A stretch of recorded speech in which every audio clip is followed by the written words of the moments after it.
Hey everyone, and thanks for jumping back into the cryptoverse. Today, we're going to talk about Ethereum Homecoming. If you guys like the content, make sure you subscribe to the channel, give the video a thumbs up, and also check out the sale on Into the Cryptoverse Premium at intothecryptoverse.com. Let's go ahead and jump in. Now, we've talked at length, of course, about the fundamental idea that the valuation of ETH will ultimately return home to the fair value logarithmic regression trend line. Okay? This is a thesis. Now, within a given thesis, right, there's no guarantee that it pans out how we might expect. There's no guarantee. But I still will remain true to my conviction that ultimately, before we can achieve the conditions necessary to send Ether to new highs, what I think is that we first must visit the fair value logarithmic regression trend line. The reason for this is throughout the context of history, this is exactly what we've seen. You can see that back in 2015, we came down here to the regression trend line and then moved higher. And then in 2016, we ultimately faded into it. And then once we tagged the lower part of it, we moved higher. And then even in 2018, all the way down to 2019, 2020, you can see that all the way over here in late 2019, we tagged it. And then we, of course, got the very brief recession that sent us lower, okay? And then we moved higher. And so the thesis, and we've had this thesis for, basically for a year and a half now, since Q1 of 2022, that Ethereum should, and in my opinion, will likely eventually return home. Now, the definition of where home is obviously constantly changing, okay? Because again, this assumes that the fair value of Ethereum increases like a monotonic function, right? Therefore, the fair value is always going up, even if the price of the underlying asset is not always going up. And the reason for that, of course, is because we go through bubbles where we're overvalued for a while, and we go through, pretty bad bear market years where we're undervalued for a while, and so on and so forth. So the idea, again, is that Ethereum will eventually return home to the fair value logarithmic regression trend line. Now, the middle part of this band, just to give you a number, is currently at $934. $934. The lower part of the band is at $644. $644. Okay? Remember, last cycle, we actually went below the band. Okay? And to the tune of 31% below it. Actually, maybe slightly more if I get this all the way down to that wick. About a 33% drop below the band. A 33% drop below this band here, where it currently is, would put ETH at around $400. Okay? Now, I said a long time ago that what I would consider to be a fairly attractive accumulation range for my consideration, right? For my consideration, not necessarily for you, but what I would consider a fairly attractive level would be that $400 to $600 range, because it would essentially be, in the lower part of the regression band. Now, that does not mean that, you need to follow that in terms of an accumulation strategy for ETH. There's no guarantee anything that I say in this video will actually pan out. Well, we must remember that as many times as I put out a theory about something, there are some that do not come true. And so there's a consideration there that you have to make, right? I mean, there's definitely narratives that will support another view, and I think it's probably wise for you to ultimately take those narratives into consideration. But I would also argue that the narratives that will only ever tell you up only, they're only ever going to tell you to buy the dip. And so I was hoping in this video to provide a different perspective to allow you to see the market in a slightly different way. So the idea, as we've said, is that Ethereum eventually returns home before going into another bull market to eventually take ETH to new all-time highs. There is a seasonality aspect of this that we are entering now, which should likely not be favorable for Ether for the rest of the year. If we were to go take a look at the year-to-date ROI of ETH, which we have followed quite closely for the duration of this year, we have said over and over and over again that there is a very high chance that ETH will close the year below the yearly open, just like it did in 2019. Now remember, in 2019, Bitcoin did not close the year below the yearly open, right? It closed the year up almost 2x from the yearly open. And despite the fact that despite the fact that Bitcoin went up 2x from yearly open to yearly close in 2019, or almost 2x, Ethereum in 2019 closed the year below where it opened it, about 7% down or so. So then that raises the question, well, if Ethereum is to follow what it did in 2019, and you can see this drop here came almost at the exact same time. One of the reasons that we didn't really get a lot of volatility for the last several months is because we didn't get that, that final move to the upside. And therefore, because we didn't get that impulsive move higher, we never got the volatility that came with it to get us back down to these levels. And so instead of doing that, instead of going up and then coming back down, we basically just went sideways until now we've reached the phase of the market cycle where it's really an unfavorable time for Ether on its USD pair. And you can see that it's dropped here right when it did last cycle. But furthermore, you can see that as the year goes on, there is a good chance that Ethereum could continue to fall on its USD valuation. And if it were to close the year below the yearly open, just to give you an idea of what the yearly open was for Ethereum, the yearly open was actually at $1,195.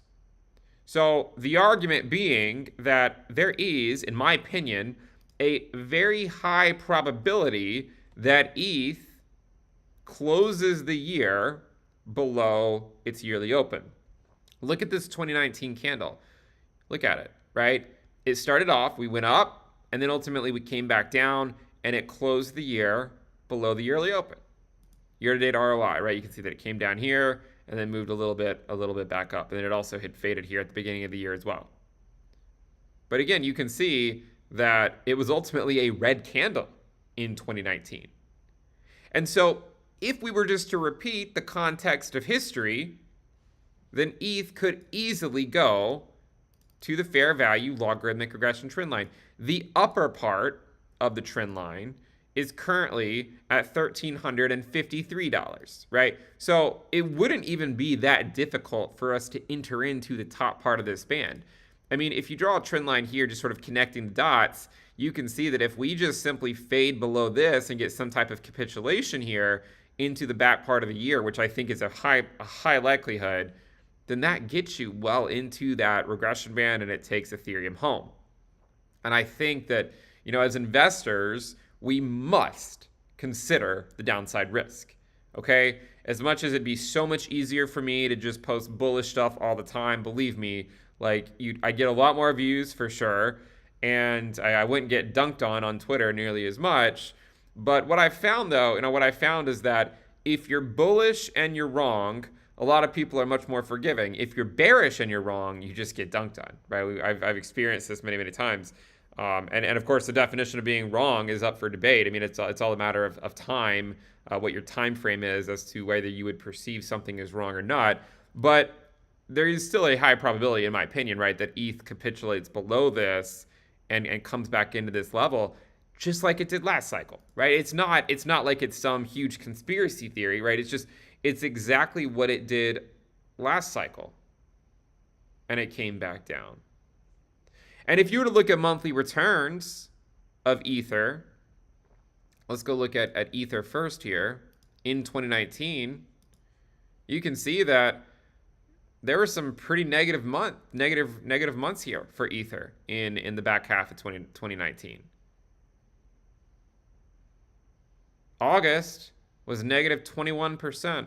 in 2019. We're currently looking at negative 10% so far.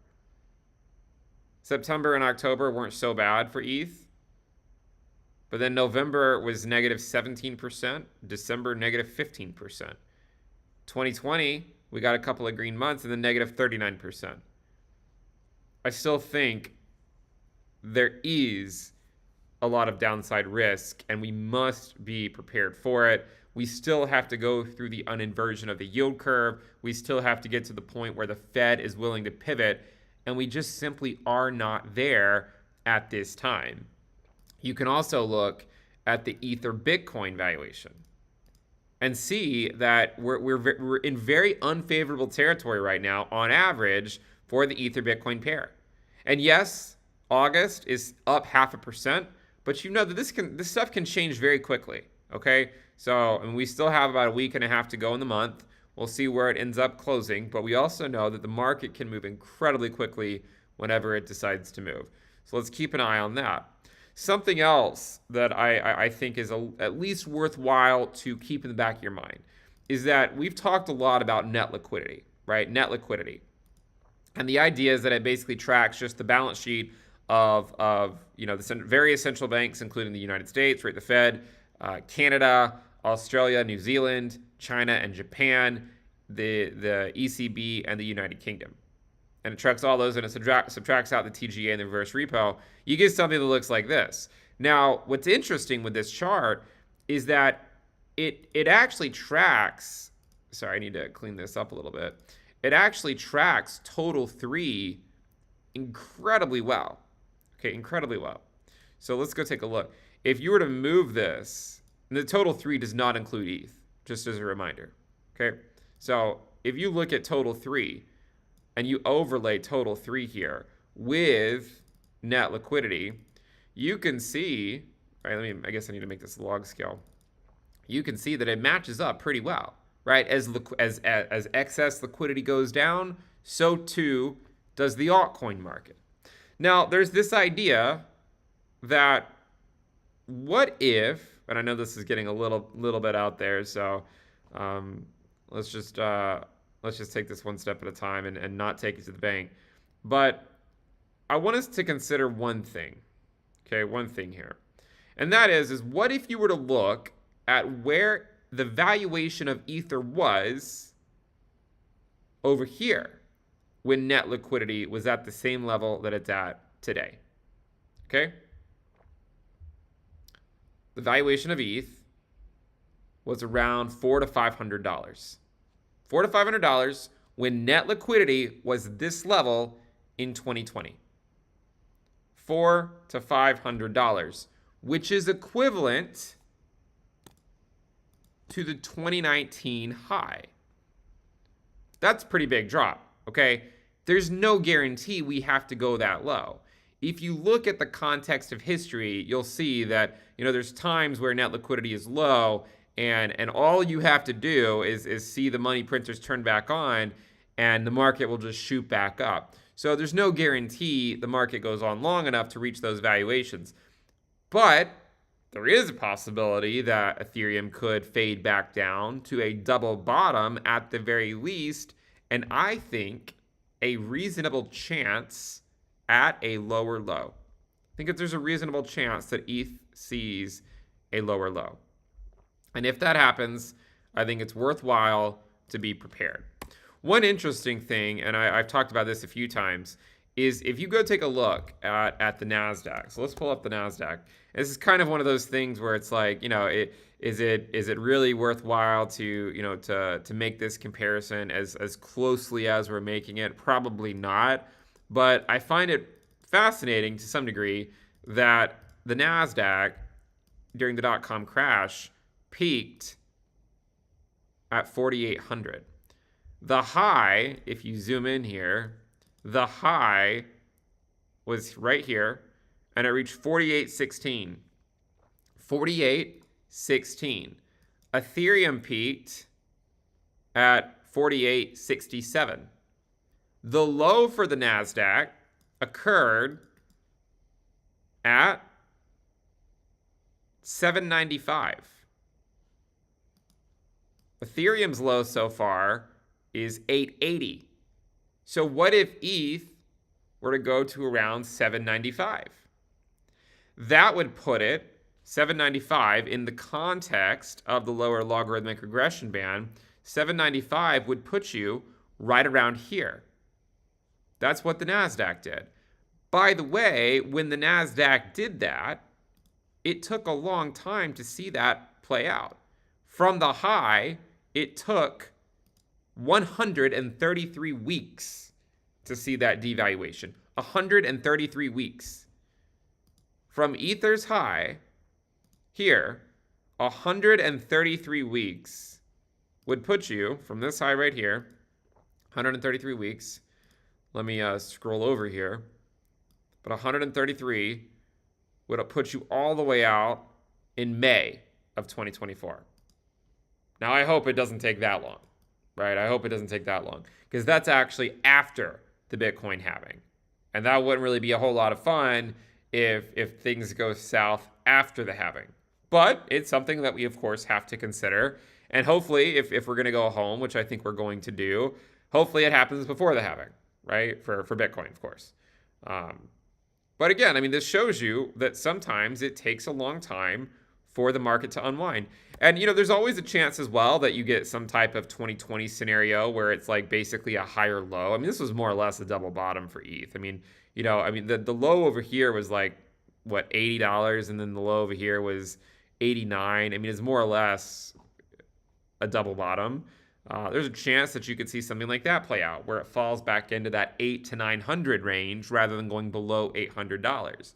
But it is at least a worthwhile consideration to make, considering that the NASDAQ took 2.5 years to ultimately find that low.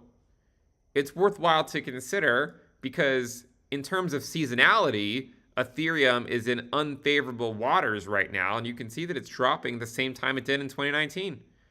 And if it follows 2019, then it means we're probably going to get another drop relatively soon, maybe to take us down to the $1,400 range. Okay? Then maybe you get a pump back up only to eventually fade it again. So, considering that the NASDAQ did it during the dot-com crash, considering that the year-to-date ROI is now in unfavorable territory for ETH, and history shows us that in the pre-halving year, Ethereum could close the year below its yearly open, which would put it below $1,200 sometime later on this year. Because when you look at Ether Bitcoin's valuation, we know that it's an unfavorable time from now until, and from June really until the end of the year. We know it's unfavorable time for ETH.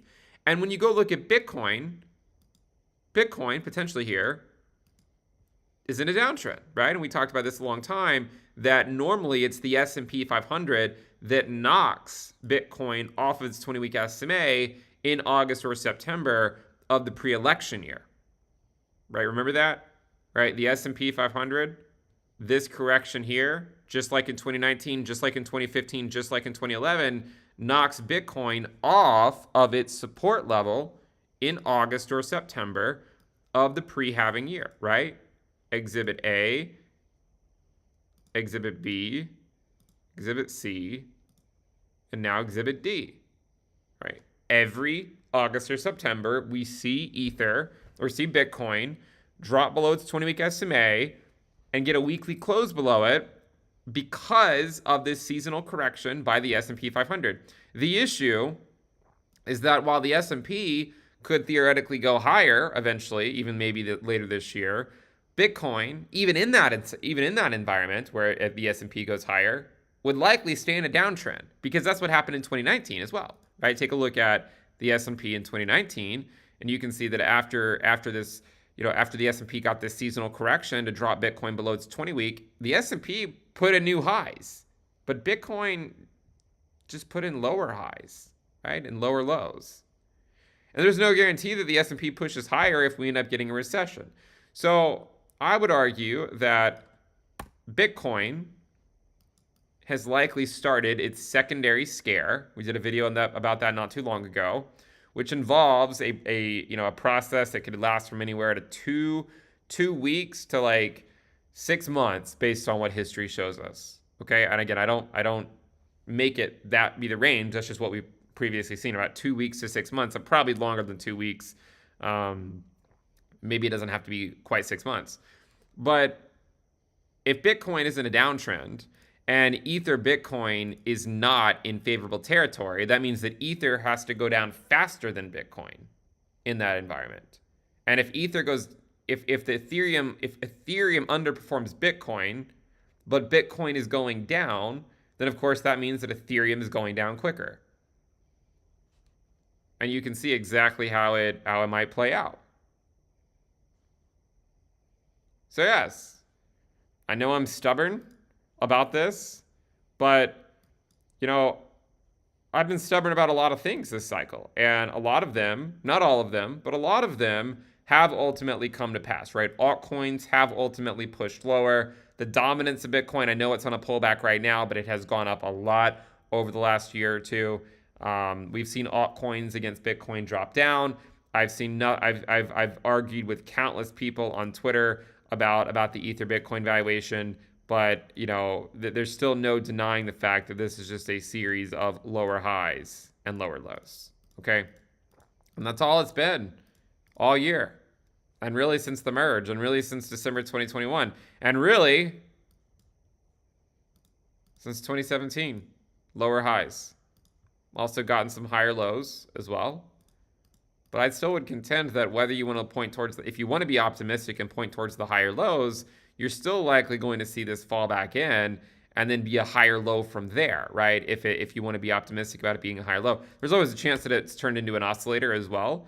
But we must consider this. There's also this 20-month moving average that we've talked about a few times, and I don't really bring it up every time I talk about it, but it is at least something that I think is worthwhile to remind ourselves of.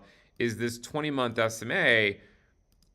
Over here we were getting rejected by it for a little bit, and I was very bullish on it. I said we're going to break above it, and we did. And then we came back down and held it as support, and then off to the races.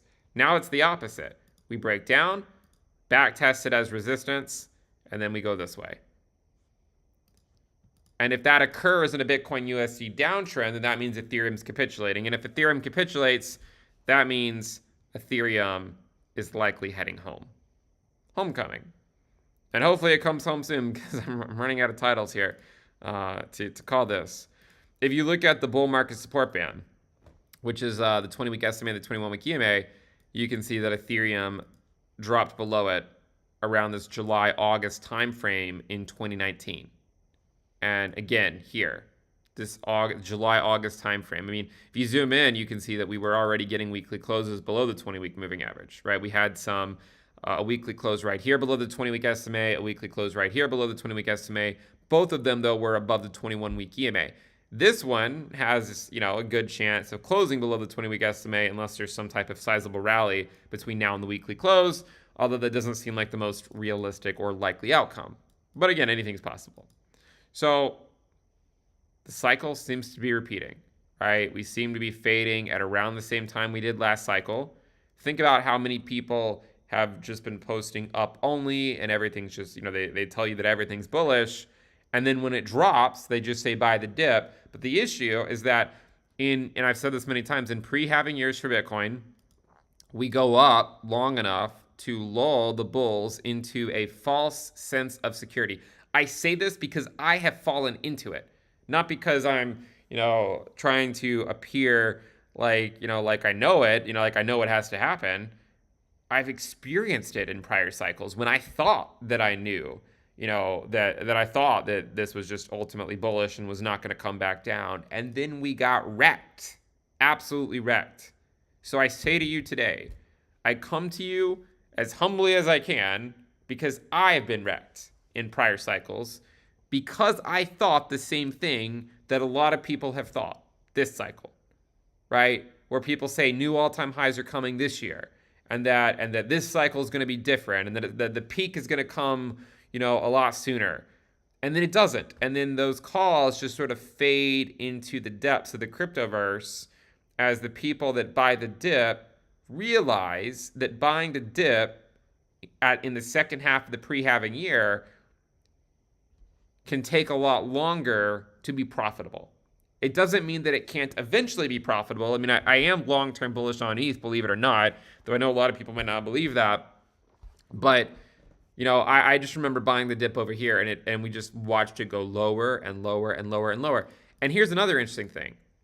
How far do you think Ether dropped from the 20-week last cycle?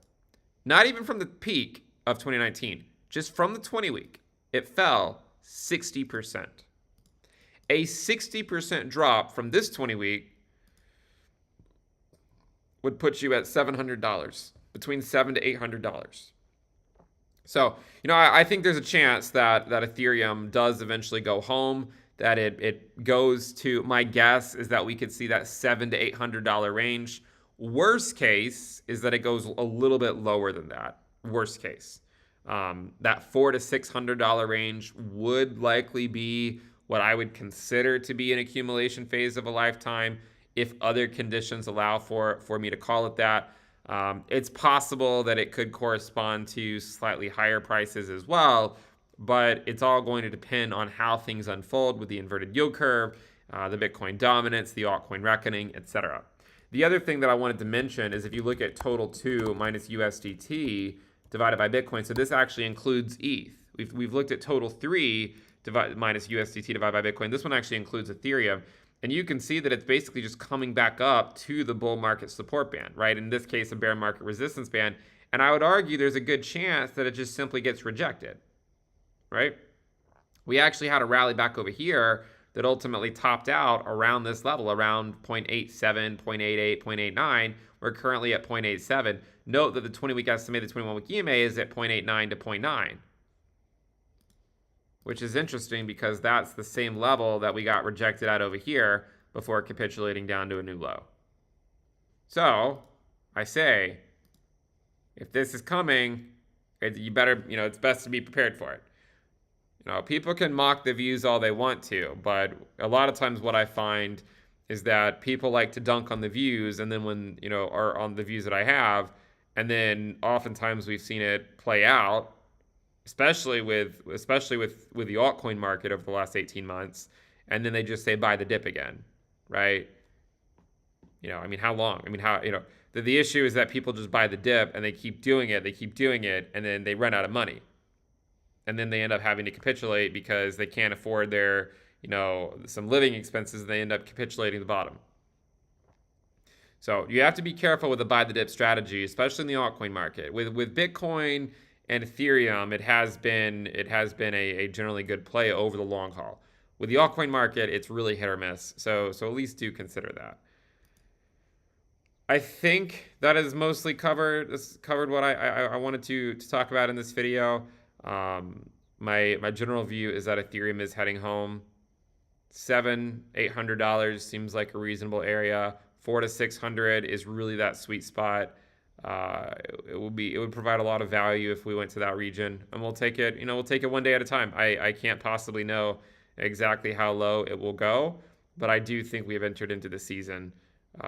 And as you can see, right, this capitulation here below the 20-week estimate, I think we've entered into a downtrend, and no one knows how deep this will ultimately go. If you guys like the content, make sure you subscribe to the channel, give the video a thumbs up, and again, check out the sale on Into the Cryptoverse Premium at intothecryptoverse.com. See you next time. Bye.